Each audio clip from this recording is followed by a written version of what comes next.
Welcome to the Good Budget Way, where we share real-life stories about everyday people from all walks of life who spend, save, and give to what's truly important in life. I'm your host, Chien.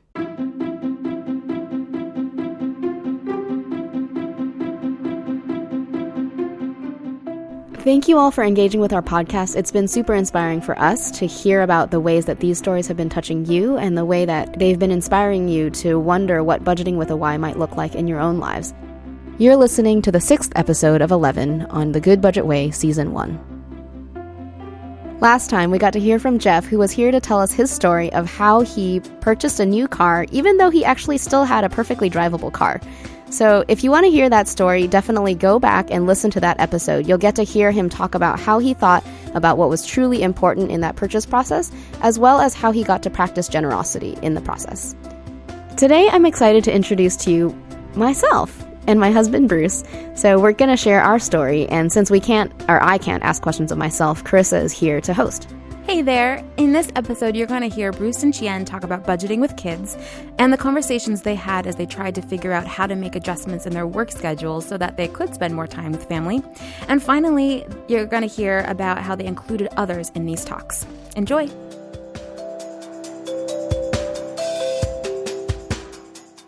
Thank you so much for joining us. Can you introduce yourselves and then tell us a little bit about you? Hi, I'm Bruce, and this is my wife, Chien. We have been married for 8 years now, and then we have 2 kids. Our daughter is 4 years old, and then our son is 1.5. Is he really 1.5 now? He's a little more than 1.5. We're in the throes of toddlerhood. That's crazy. Wow, that's awesome. So today we're going to actually be kind of talking about kids, and you're going to be sharing your story about deciding to cut your work schedule to be home with kids. So can you share a little bit about how those conversations started? I think they really started in earnest when we got pregnant with the first kid. It was a little bit like, oh, we're going to have a kid. And so this is real. We got to figure out who's going to take care of our kid, whether one of us was going to stay home or we were going to look for daycare or babysitting. But kind of as we got closer to the time that we actually got pregnant with the first kid, we had begun to wonder about whether I might keep working and Bruce might keep working as well. And then there were more questions about childcare. Was it daycare? Is it babysitter? Is it something else entirely? Yeah, we had a value for at least one of us being with the kids throughout the week for a significant portion of time. So I think we were trying to make arrangements for, either for Chien or myself to be with our kids during the daytime, and so that we can build a relationship with them. Okay, so at this point, you have your child and you're on maternity leave. Can you tell us about your research behind those childcare options? I know you probably had a lot. So what did you do? Yeah, well, Chien usually starts with a spreadsheet. So she's more of the analytical, geeky, nerdy. Well, I'm pretty nerdy, but she started putting together some analysis spreadsheets and whatnot of the different childcare options, and also the different ways that if she cut her schedule at work or if she stopped working, what would that impact be, and in terms of our income. And I don't know, she could say more about those spreadsheets. I mean, the numbers did come out differently depending on whether I stayed home full time or we both tried to do something part time or we both worked full time, and then daycare, childcare expenses kind of go opposite of that. So even though the numbers were different, it was kind of a wash in our particular case. I know it's not that way for all families, but for us, it ended up more being the difference between were we going to save a smaller amount or were we going to save a larger amount that maybe we're more comfortable with. I mean, I think everything was on the table. We did even consider possibly Bruce staying home full time, but we didn't end up going that route. Yeah. I mean, I had been with my company Dayspring for 15 years at that point.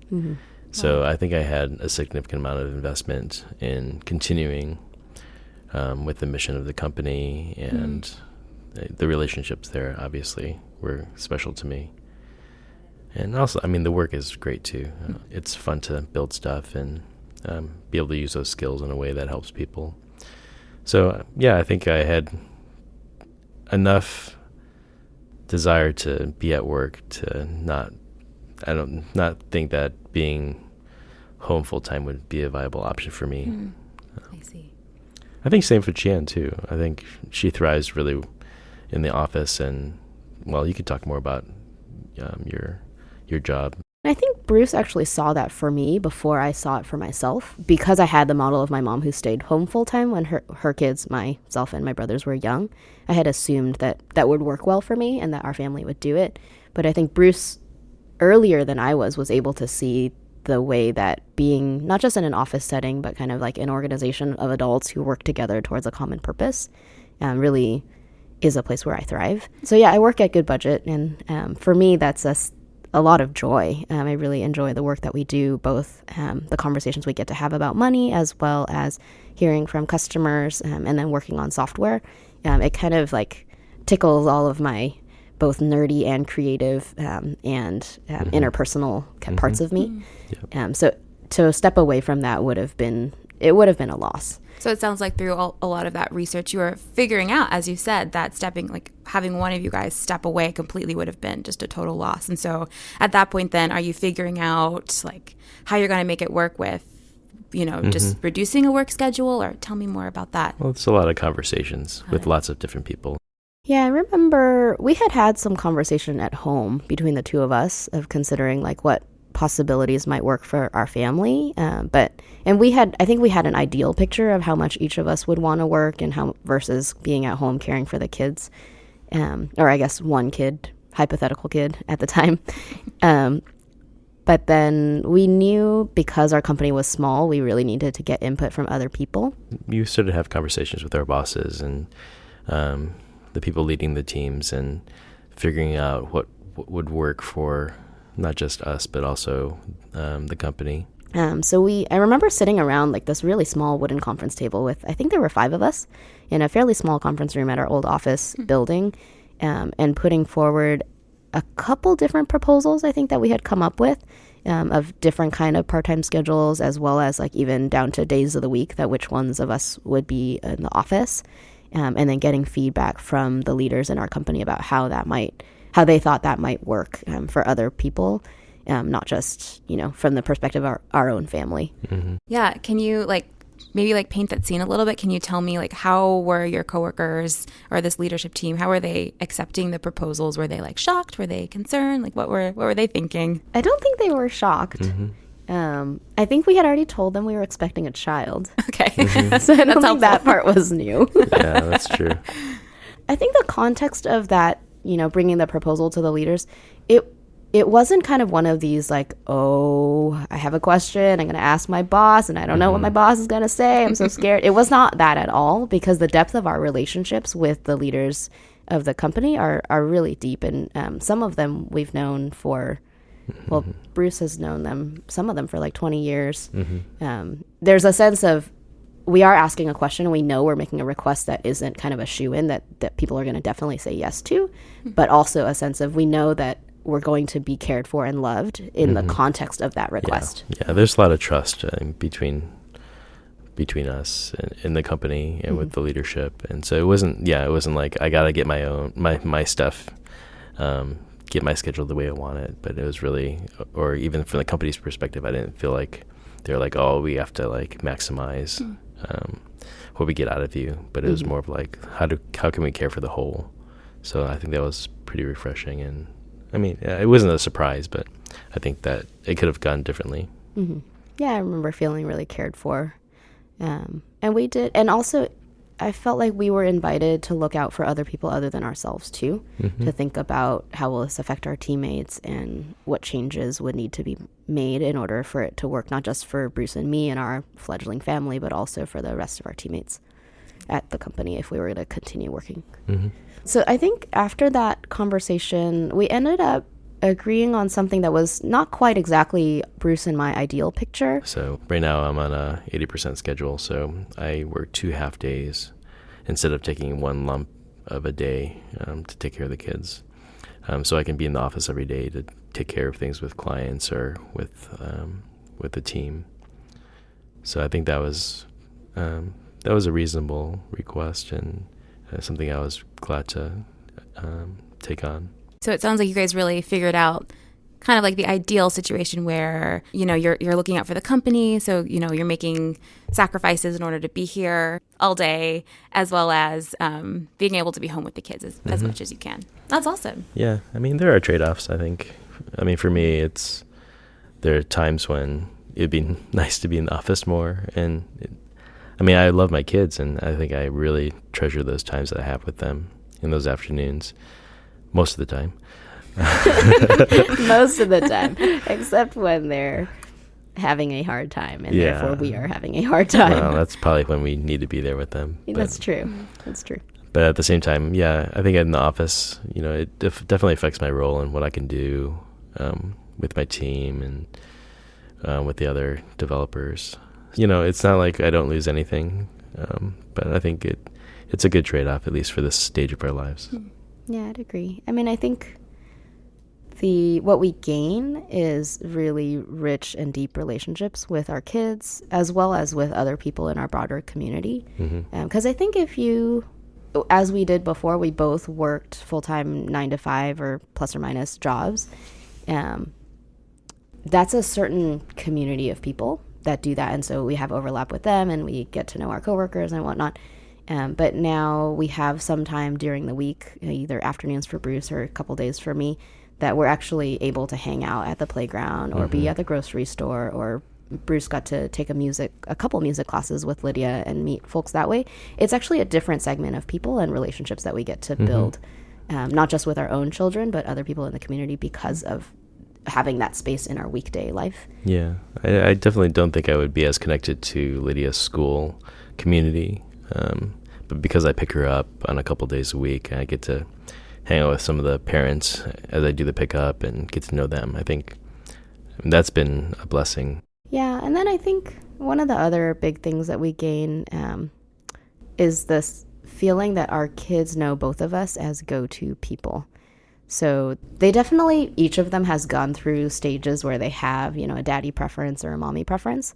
But at the end of the day, if either one of them gets hurt, it's not like you can predict which parent they're going to go to.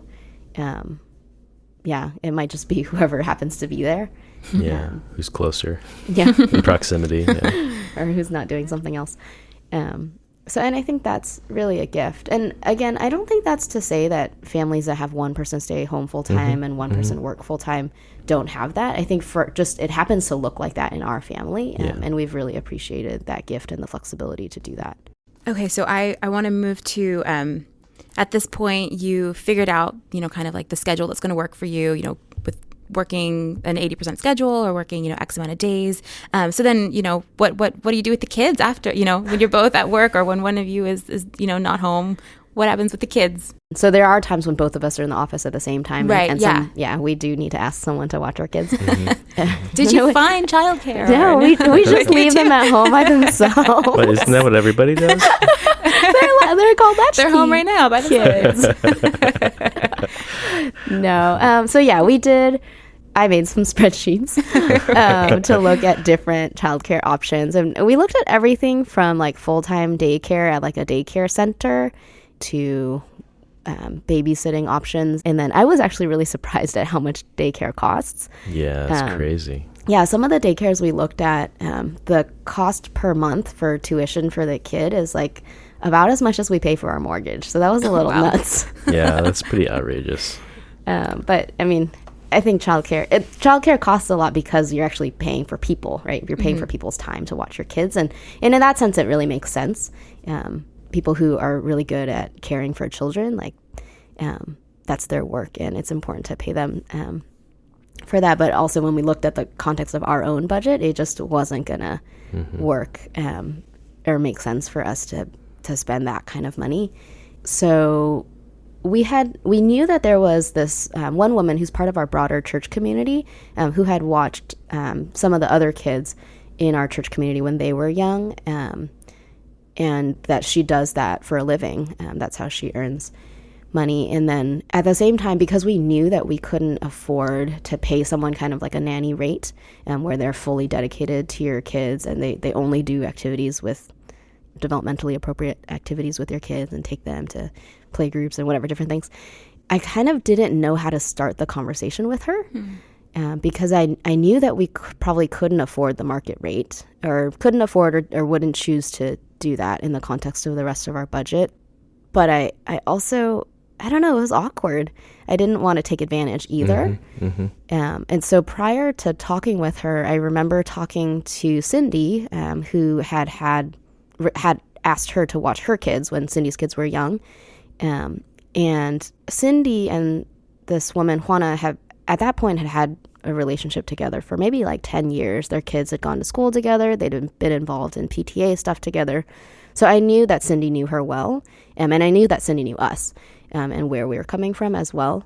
So I remember being on a playground with Cindy and, trying to have a conversation about something kind of serious, trying to talk about money and childcare budget. But, there's like kids running around. So it's like 2 sentences of a conversation, and then like some kid runs by and like asks for something, and then 5 more sentences. And that's kind of how the conversation went as we were all out on the playground together.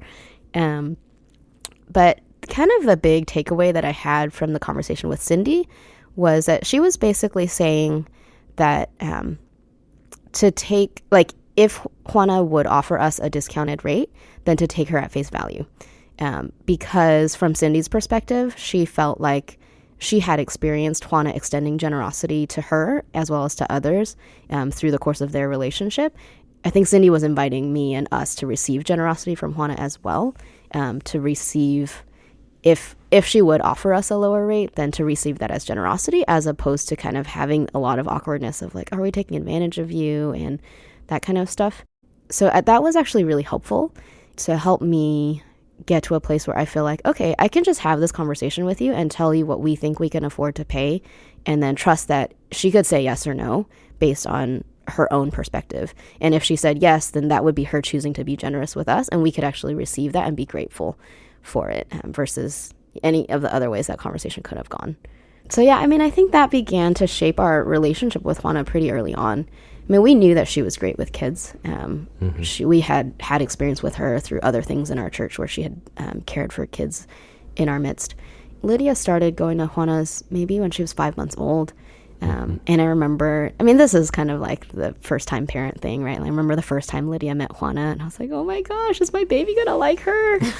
And of course she did, and like Juana was awesome, and she still is. But yeah, I think we continue to receive that generosity and really be grateful for it, and look for ways that we can be generous with her as well, in ways that we are free to, right? We still don't think that we can pay like a market rate for the work that she's doing with our kids and loving them.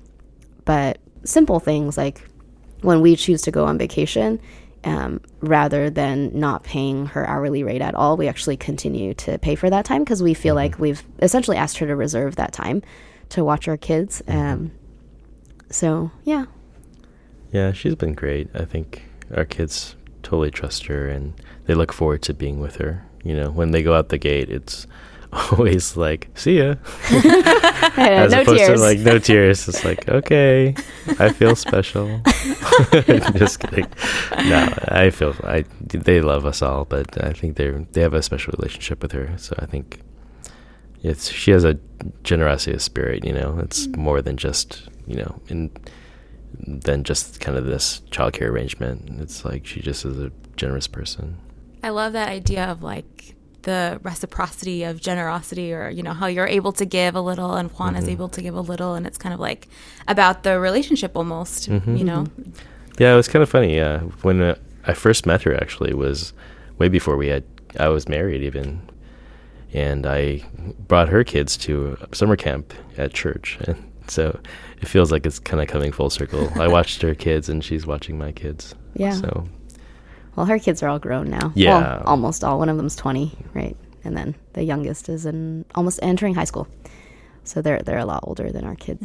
It's a gift to our kids to be watched by Juana, because the arrangement that we have with her is not like a nanny arrangement. It's not like Juana comes to our house and does stuff at our place. Our kids go to her house, and then they basically participate in her family's family life, right? So Juana's cooking dinner for her family. Our kids are hanging out with her while she's cooking dinner. Juana's kids are hanging around doing homework or playing video games. Our kids are hanging around with them. And so our kids get to have a relationship not just with Juana, but also with her kids, which is a gift to us because of who her kids are too. They're just really generous people and people who love others and look out for, not everybody looks out for little kids, and they really do. And so we're really grateful for that. Yeah, definitely. Okay, so now I kind of want to shift and hear a little bit about how you were actually budgeting for new baby. Yeah, so we had Spreadsheets. More spreadsheets. There's a lot of spreadsheets in our life. I think partly because for me, when I don't know something, and I get a little nervous, and I work out my nervousness or my fear by making spreadsheets. Other people do different things, but I make spreadsheets. So we had a spreadsheet to budget for baby, and that included things like how much income we thought we wouldn't have during me taking maternity leave, as well as Bruce possibly taking some paid family leave. And then we also had, estimated how much hospital expenses would be, as well as just like baby related gear that we thought we might want to buy. Obviously, babies don't actually need a whole lot when they're born. They mostly just need someone to hold them and love them and feed them. But there's also other things that we would want to have.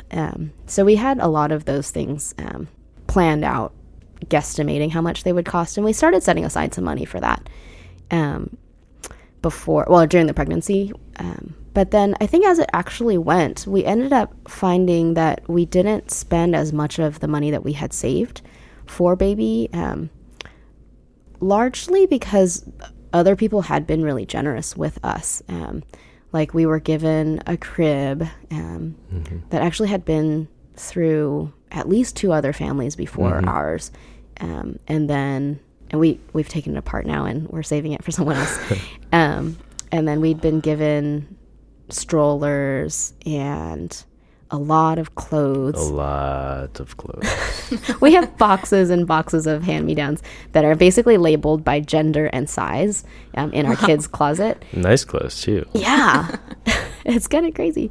So there's this one little pink or rose pink sleeper. It's got a footy fleece, and it has this tiny little bird on it embroidered that says, it's a pink bird, and it says chirp. It's super cute. And our daughter wore it, and we had received it from my brother and sister-in-law's family. They're also part of our church community, and their 3 girls had worn it. And so after when I saw that kind of in the box, I was like, oh, this is so sweet that our daughter gets to wear the same clothes as my nieces, and kind of be part of not just like using an item, but be part of a series of relationships and kind of this inherited generosity. And then later when I was packing it away after she had outgrown it, I was asking about, or I think I was asking myself about who to give it to next. And I looked on the tag, and on the tag, it was the name of the child who had originally worn it. Oh, wow. And the child who had originally worn it actually was like way older than my nieces. She's actually going to be a sophomore in college this fall. Oh, wow. So it was kind of really fun. And then I started asking about who else has worn this item of clothing, and I found out that it had actually been through like maybe 6 or 7 different girls through that 20 or I guess 15-year period. And those are all girls that we know and love, and that love our daughter, our family. So it's fun to not just get stuff, but where that stuff actually it has relationships, kind of a fabric of relationships in it, not just the fabric of the clothes. Yeah, I love that. I think that's so cool that these items have like little pieces of history attached to them, and then they can kind of be like a little like person almost in a way, or something that you really cherish because they have so many values attached to it. I think that's really cool. And then I'm really struck by just hearing about how this kind of how your community kind of functions, right? They seem to be so willing to be generous with one another. That's definitely something you don't hear about all that often. So it's really cool that you guys get to experience that, right? And then can give back yourselves, right? Because you've had people that have been able to be generous with you. So I think that's really cool. Yeah, I think that is true. I think it's definitely something we've learned from our church community, also from our extended family. But yeah, it's much easier to be generous with others after we've experienced generosity and received generosity, and then invite our kids into that lifestyle as well. So now you've been, living with this decision for a few years now. Can you talk about how that's been, the adjustments? Adjusting to life with kids, or adjusting to life with a newborn, is a little nuts. So I think both times around that was not that easy for us. Just like the basic stuff of like getting up with a baby and changing diapers and a child who needs you all the time and who's dependent on you and sometimes crying and sometimes not. I had a hard time with that. Bruce was actually more the superhero during that phase. No, I don't think so. I think we had a lot of help. I think yes. Maybe one of the themes from that time is that we were really blessed with a lot of, like, even with all the limitations that we had with our kids being young and things like that, actually turned out to be more of a blessing to us because we were able to develop deeper relationships with people because we're dependent on them for like meals or just company or stuff. I mean, we got, like we said before, we got tons of stuff, and like we didn't even dip that much into the money we saved for the times that we had our kids, and that was just it's a real tangible physical manifestation of that blessing from the community that we're a part of. So yeah, I think the limitations that we've had really allowed us to enter into community life in a deeper way. Yeah, I think on like a practical kind of budgeting side of things, I'm really grateful that we had early on in our marriage gotten the advice to consider living on one income, even though we actually at the time had 2 full-time incomes, because we didn't have any kids, because the flexibility that could possibly open up in the future, whether that is giving money or time or and the giving time, it could be, giving time to take care of our own children, or it could be giving time to other people and groups in our community. That actually made the process of going through this decision about how much are we going to work and what are we going to do for childcare and that kind of thing, how much time will we have at home with our kids. It wasn't an easy decision, but it opened up possibilities that I think wouldn't necessarily have been there for us, because at that point we had already purchased a house. And once, obviously you can sell a house, but we had a mortgage. It was a certain size, but the size of the mortgage that we committed to had assumed one salary rather than assuming 2 salaries. And that gave us a lot more space to even consider this possibility where both of us would be staying home part-time with our kids and the richness of the relationships that we have with our kids as well as our community, because of the space, that kind of space that we have in our lives. Well, thank you both for sharing your story with us. I think I'm really struck by just how much you both really value relationships, whether that be with your kids or with your coworkers, the people in your larger community. It seemed like you guys are really knit together by those relationships that you've had and how you've been able to strengthen them through the decisions that you've made, through, limitations of, being home with kids or, being at work and things like that. So yeah, I think that's a really awesome story. So thank you both for sharing that with us. Thanks for having us. Yeah, thanks.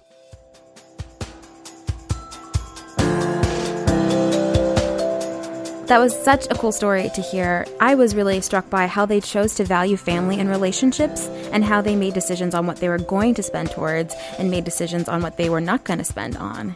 And then how those spending decisions created limitations that allowed them to accept the generosity of others, as well as how they could then be generous with others and deepen relationships. So that's exactly what the Good Budget Way is all about. Also, I'm inspired to try to be more generous. I think Bruce and Chien received so much generosity, and they were also able to give so much. And for me, it makes me think about how I could give even more to causes that I already care about. I already give to some organizations, so maybe there's some opportunity for me to give more. And so that's really exciting. Next time, we're going to get to hear from 3 people. We'll have Brendan together with his parents, Danny and Cindy, who will be here to share with us about their process of saving for college, applying for college, and figuring out how they were going to pay for it when they knew that the savings wasn't going to be enough. Thanks for listening. If you're enjoying this podcast, please subscribe for more and rate it to help other folks find it too. And let us know what you thought of Bruce and my story on our website at goodbudget.com/podcast. And if you've been inspired to budget with a Y, get started on your budget by going to goodbudget.com and getting started with our software that's great for families and singles alike. Or look for the Goodbudget app on Google Play or the App Store. Happy budgeting!